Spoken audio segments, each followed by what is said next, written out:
I just read the most incredible story about using technology in the classroom, and especially in terms of teaching English and teaching any kind of language, I think, really.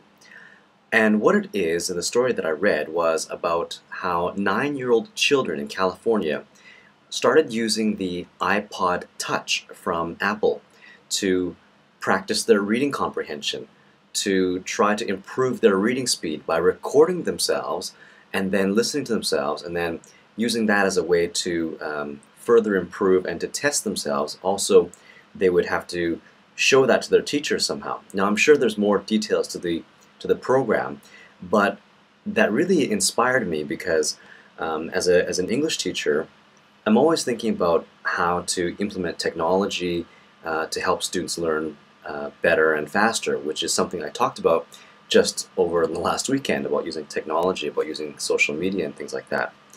And I think this is just another way to offer students help, is to have, some kind of device as well, because I think not everyone has access to these devices. I think everyone maybe needs to get one of these. Anyway, why I'm talking about this story also is because these students were so successful.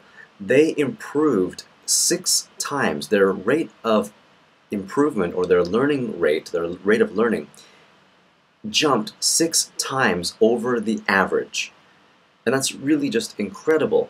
So because of this, they could really gain a sense of confidence and ability that they couldn't experience before. And I think this works really well for all levels of learners. I mean, these kids are 9 years old, were 9 years old, but I think even for adults or any other age of learners, this is beneficial because you can record your voice, you can use different applications as you're listening to things on the go, so you're not restricted to just being in the classroom or whatever.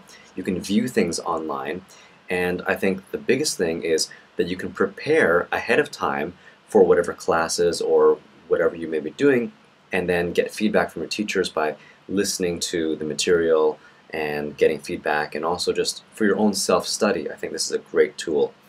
So anyway, that's my little discussion about using the iPod Touch. This is not a sales pitch. This is not go and buy an iPod Touch, but I think if from now on what I'm going to do is I'm going to say that if anyone wants to learn with me, they're going to have to use either an iPhone or an iPod Touch in order to study with me.